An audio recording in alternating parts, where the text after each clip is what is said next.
Throughout its existence, the London and North Western Railway reused the numbers and names of withdrawn locomotives on new ones as they came out of Crewe Works.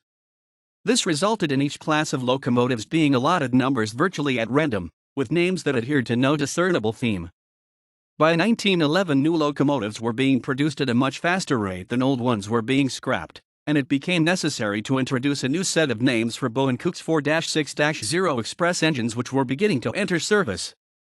On July 13, 1911, Prince Edward, the future King Edward VIII, was invested as Prince of Wales at Caernarfon Castle. The investiture gave the Lnwr an opportunity to name the first of the locomotives, and the class, in honor of the new prince. A further 9 engines were built during 1911 and given names associated with ships of the Royal Navy, in keeping with the patriotic sentiments of the time. The second batch of 30 locomotives of 1913 and early 1914 commemorated British, European, and American poets and novelists of the 18th and 19th centuries.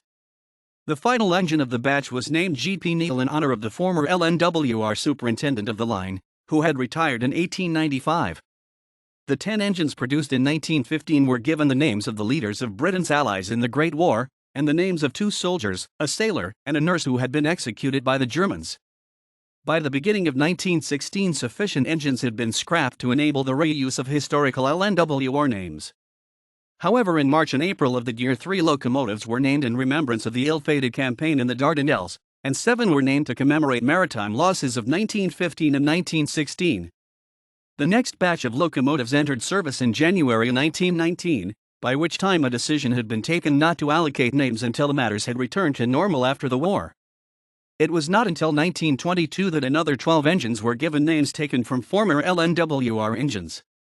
During 1921 and 1922, a further 90 locomotives of the class were built by William Beardmore and Company at Lnwr. These remained nameless.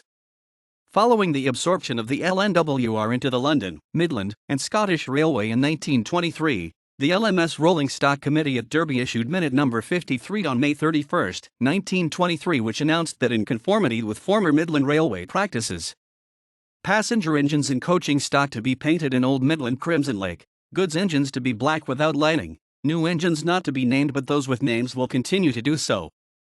One of the last locomotives to be named at Crewe was No. 5753 Premier, a clear reference to the Lnwr slogan of being the premier line, and a final and defiant gesture aimed at the new management in Derby. The LMS renumbered all of the Prince of Wales in a block from 5600 to 5844, but not in exactly the same order that the locomotives had been built. A final locomotive was built by Beardmore in February 1924, which was displayed at the British Empire exhibition that year. The LMS bought it in November 1924, and numbered it 5845.